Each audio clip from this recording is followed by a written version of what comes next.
পৃথিবীর সবচেয়ে ভয়ঙ্কর আর রহস্যে ঘেরা জায়গাটা লুকিয়ে আছে প্রশান্ত মহাসাগরের এক কর্নারে ফিলিপাইনের ঠিক পূর্ব পাশে, যেটা মানুষ চেনে মারিয়ানা ট্রেঞ্চ নামে। কিন্তু এই জায়গাটা আসলে একটা অতল রহস্যময় গহ্বর, যেখানে নামা মানেই অন্ধকারে হারিয়ে যাওয়া। প্রায় 11,000 মিটার গভীরে, যেখানে সূর্যের আলোর একটা রশ্মিও পৌঁছাতে পারে না।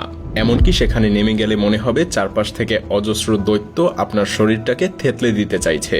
এই গহ্বরে ঢোকার সাহস খুব কম জাতিই দেখিয়েছে, কিন্তু সম্প্রতি এক দেশ যেন অন্য সব হিসেব ছুঁড়ে ফেলে ঝাঁপিয়ে পড়েছে এই দুনিয়ার গভীরে। হ্যাঁ, চীন। তারা এখন আর কেবল গবেষণা করছে না, তারা সমুদ্রের এই গভীরে রোবট পাঠাচ্ছে, সমুদ্রের তলে স্থায়ী ঘাঁটি বানানোর ছক কষছে। এমনকি সমুদ্রের পেটে যেসব মূল্যবান খনিজ আর সম্পদ আছে সেগুলো আগেভাগেই নিজেদের করে নিতে মরিয়া হয়ে উঠেছে।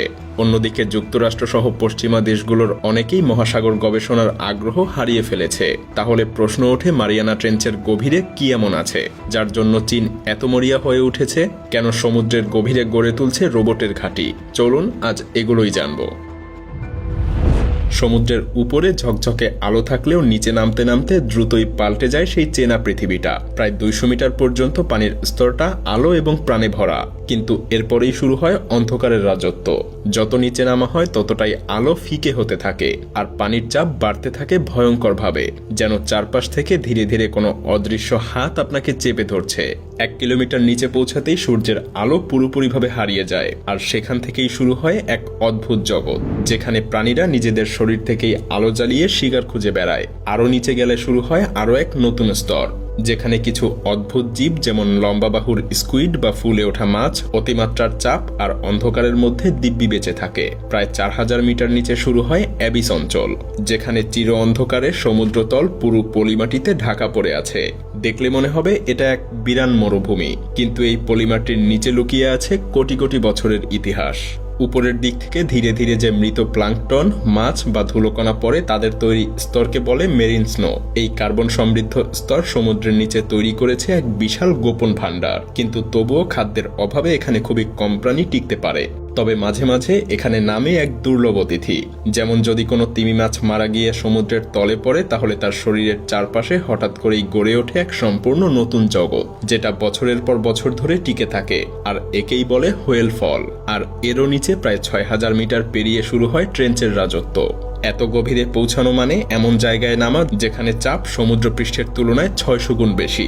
চ্যালেঞ্জার দ্বীপ, যেটা মারিয়ানা ট্রেঞ্চের সবথেকে গভীর জায়গা, প্রায় 11,000 মিটার নিচে, যেখানে পাওয়া গেছে কিছু অদ্ভুত বিশাল এককোষী প্রাণী আর ধবধবে সাদা চিংড়ির মতো জীব। সবচেয়ে অবাক করা ব্যাপার হলো, মাত্র 2 বারই মানুষ এই চ্যালেঞ্জার দ্বীপের তলা ছুঁয়ে আবার ফিরে এসেছে। প্রথমবার ছিল 1960 সালে, জাক পিকার্ড এবং ডন ওয়ালশ নামের 2 সাহসী মানুষ এখানে পৌঁছায়। আর দ্বিতীয়বার 2012 সালে ডুব দেন বিখ্যাত ফিল্ম মেকার জেমস ক্যামেরন। এরপর ভিক্টর ভেস্কোভো নামের একজন অনুসন্ধানকারী এই গভীর জায়গায় কয়েকবার ডুব দিয়ে সেখানে পৌঁছানোর চেষ্টা করে। তবে 2020 সালে চীন ফেনডৌজে নামের এক ডুবোযানে 3 জন মানুষকে বসিয়ে নামিয়ে দেয় মারিয়ানা ট্রেঞ্চের এই ভয়াল তলদেশে। আর তাতেই সৃষ্টি হয় এক নতুন ইতিহাস। চীনারা কিন্তু এতটুকু করেই থেমে থাকেনি, বরং আরো দ্রুত তারা আগ্রাসীভাবে নামতে শুরু করে আরো গভীরে। তৈরি করতে থাকে ছোট ছোট আকারের সামুদ্রিক ডুবোযান আর স্বয়ংক্রিয় রোবট, যেন কেউ বুঝে ওঠার আগেই তারা সাগরের নিচে গোটা এক সাম্রাজ্য গড়ে ফেলে। ভাবা যায় 2024 সালে চীন একটা রোবট পাঠায়, যেটার আকার ছিল মাত্র একটা জুতার বক্সের মতো। সেই রোবট নিজের মতো করে তলদেশ স্ক্যান করে আবার সুস্থভাবে ফিরে আসে। এই ঘটনাই প্রমাণ করে দেয়, যেখানে আগে বিশাল এবং দামি ডুবোযান পাঠাতে হতো, সেখানে এখন এই ছোট রোবট দিয়ে সমুদ্রের গোটা তলদেশে অভিযান চালানো সম্ভব। আর তাই এখন চীন বানাচ্ছে এমন অসংখ্য স্বয়ংক্রিয় রোবট, যারা এক একজন এক এক কাজে দক্ষ। আর দল বেঁধে তারা পুরো সমুদ্রতল ঘিরে ফেলতে পারবে কম খরচে এবং নিঃশব্দে। শুধু তাই না, চীন এখন পরিকল্পনা করছে এক ভয়ঙ্কর সাহসী উদ্যোগের, এমন কিছু যা অন্য কোনো দেশ কখনো ভাবতেও সাহস পায়নি। কারণ এই অন্ধকার আর চাপাময় সমুদ্রের তলেই লুকিয়ে আছে এক অমূল্য এক ভাণ্ডার, প্রাকৃতিক সম্পদ আর বিজ্ঞানের না বলা রহস্য।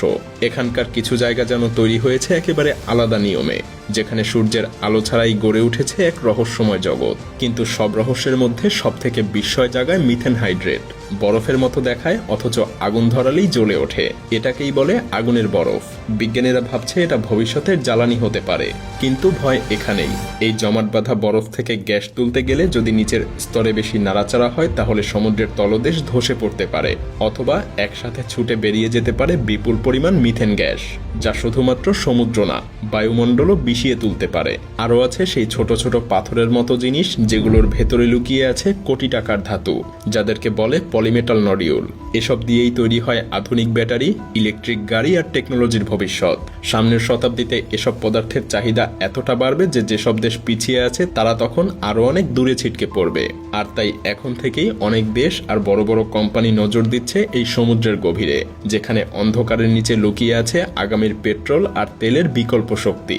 হ্যাঁ, দুনিয়ার এই অন্ধকার গভীর সমুদ্রটা এখন ধীরে ধীরে পরিণত হচ্ছে এক ভয়ানক আন্তর্জাতিক প্রতিযোগিতার ময়দানে। আর সেই খেলায় এখন চীন এগিয়ে যাচ্ছে ঝড়ের গতিতে। তারা এখন শুধু অনুসন্ধানে নেই, বরং তলদেশের অমূল্য সম্পদ নিজেদের নিয়ন্ত্রণে রাখতে শুরু করে দিয়েছে স্থায়ী ঘাঁটি বানানো আর অত্যাধুনিক প্রযুক্তি বসানো। এখানে শুধু নিচে নামা বা প্রবেশাধিকার পাওয়াই যথেষ্ট না, কে কতটা গভীরে গিয়ে কতটা দক্ষতা আর উপস্থিতি গড়ে তুলছে সেটাই আসল লড়াই। যে দেশ এখন বিজ্ঞান আর প্রযুক্তিতে বিনিয়োগ করছে, ভবিষ্যতে পুরো গভীর সাগরের ক্ষমতা থাকবে তাদের হাতেই। আর এদিক দিয়ে যুক্তরাষ্ট্র সহ অনেক দেশই পেছনে পড়ে যাচ্ছে। তাদের বাজেট কমছে, আগ্রহ কমছে, আর সেই সুযোগে চীন অনেক দূর এগিয়ে গেছে। এখন বলা চলে গভীর সমুদ্রের অদৃশ্য সিংহাসনে বসার লড়াইয়ে তারাই শীর্ষে। কিন্তু এখানেই শেষ না। আধুনিক দুনিয়ার গোটা যোগাযোগ ব্যবস্থাও গড়ে উঠেছে এই মহাসাগরের বুকের নিচে। তলদেশ জুড়ে ছড়িয়ে আছে lakh lakh kilometre submarine cable, যেগুলো দিয়েই চলে ইন্টারনেট, ব্যাংকের লেনদেন, এমনকি সামরিক তথ্য আদান প্রদানও। বাইরে থেকে দেখতে মজবুত মনে হলেও এই কেবলগুলো আসলে খুবই নাজুক। একটা নোঙর বা ট্রলারের জালে আটকে গেলেই কেটে যেতে পারে এই গুরুত্বপূর্ণ কেবল, থমকে যেতে পারে বিশ্ব যোগাযোগ ব্যবস্থা। আর ঠিক এখানেই চীন 2025 সালে প্রদর্শন করেছে এক ভয়াবহ প্রতিভা, কেবল মেরামতকারী নামে এক রোবট, যেটা 1000 মিটার নিচে গিয়ে তার খুঁজে বের করতে পারে, এমনকি চাইলে সেই তার নিঃশব্দে কেটেও দিতে পারে। যদিও এখনো এর কোনো প্রমাণ মেলেনি যে তারা এগুলো ইচ্ছাকৃতভাবে ব্যবহার করেছে, কিন্তু শুধু এই সম্ভাবনাই বিশ্ব শক্তিগুলোকে চমকে দিয়েছে। কারণ যদি এই গভীর তারগুলো কারো নিয়ন্ত্রণে চলে যায় তাহলে সারা বিশ্বের যোগাযোগ, ব্যবসা আর নিরাপত্তা সবকিছু মুখ থুবড়ে পড়বে। এ কারণেই গভীর সমুদ্র এখন আর শুধু গবেষণার জায়গা নয়, এটা হয়ে উঠেছে আধিপত্যের যুদ্ধক্ষেত্র। আর এই যুদ্ধে কে জিতবে তা নির্ভর করছে আজকের সিদ্ধান্তের উপর। কারণ যেই গভীরতা মানুষ এতদিন ভয় পেত, সেই গভীরতাই এখন ভবিষ্যতের চাবিকাঠি হয়ে দাঁড়াচ্ছে। তবে যদি এই তলদেশে লুকিয়ে থাকার ক্ষমতা, তথ্য, নিয়ন্ত্রণ আর সম্পদ কেউ একা হাতের মুঠোয় নিয়ে নেয়, তাহলে তার মূল্য শুধু একটা দেশ না, গুনবে পুরো মানব সভ্যতা। আপনি, আমি, এই গ্রহের প্রতিটা মানুষ সেই ভুলের দায় থেকে কেউ রেহাই পাবে না।